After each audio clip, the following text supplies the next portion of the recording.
Sokkamo otayo. Soroko suruksha siksa.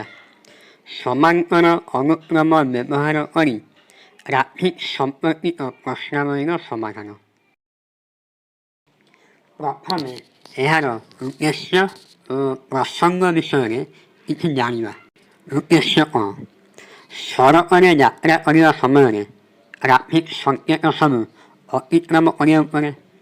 Traffic ସଂକେତ ଗୁଡ଼ିକ ମଧ୍ୟରେ ଦୂରତା ଓ ସେଗୁଡ଼ିକୁ ଅତିକ୍ରମ କରିବାର ସମୟକୁ ନେଇ ଏକ ସମାନ୍ତର ଅନୁକ୍ରମ ସୃଷ୍ଟି କରି ଏହି ପ୍ରକ୍ରିୟାକୁ ଏକ ଗାଣିତିକ ଭିତ୍ତି ଦେବା ଏହି ପାଠ୍ୟର ମୁଖ୍ୟ ଉଦ୍ଦେଶ୍ୟ ଅଟେ।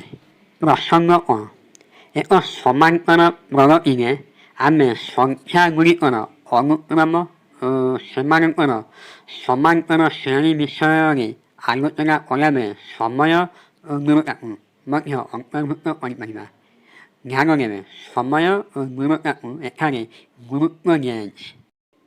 ଯଥା ଯେକୌଣସି ଗାଡ଼ି ଗୋଟିଏ ସ୍ଥାନରୁ ଅନ୍ୟ ଏକ ସ୍ଥାନର ଦୂରତା ଅତିକ୍ରମ କରେ ଓ ଉକ୍ତ ଦୂରତାକୁ ଅତିକ୍ରମ କରିବା ପାଇଁ ଯେଉଁ ସମୟ ନିଏ ତାହାକୁ ଆଧାର କରି ଆମେ ଏକ ସମାନ୍ତର ପ୍ରଗତି ତିଆରି କରିପାରିବା।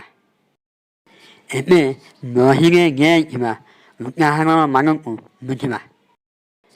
ପ୍ରଥମ ଉଦାହରଣରେ ଥିଲା ଏ ଓ ବି ମଧ୍ୟରେ ଦୂରତା 150 କିମି। ଏ ଓ ବି ମଧ୍ୟରେ 10ଟି ଟ୍ରାଫିକ୍ ସଂକେତ ଅଛି।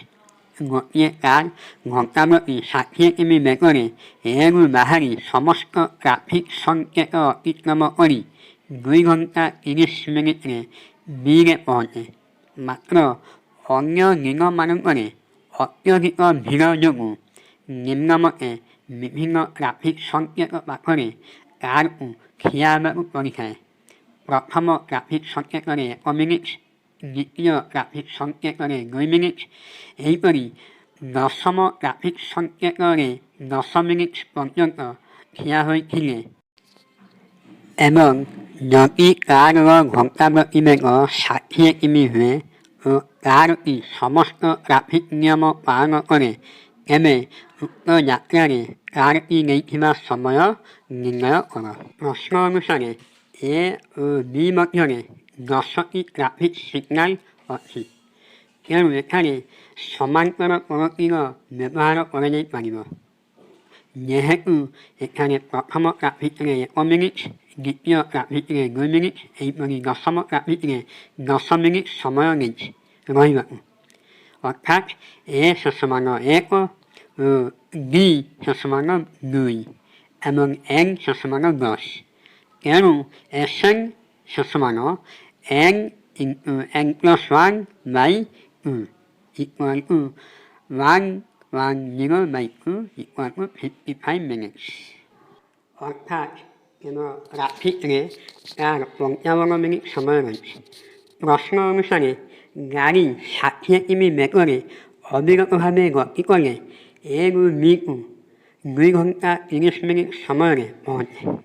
ତେଣୁ ସମୁଦାୟ ସମୟ ଶେଷ ମାନ 2 ଘଣ୍ଟା 30 ମିନିଟ୍ ଯୁକ୍ତ 55 ମିନିଟ୍ ଶେଷ ମାନ 3 ଘଣ୍ଟା 25 ମିନିଟ୍। ଆମ ବହିରେ ମଧ୍ୟ ଏହିଭଳି ଉତ୍ତର ଦିଆଯାଇଛି।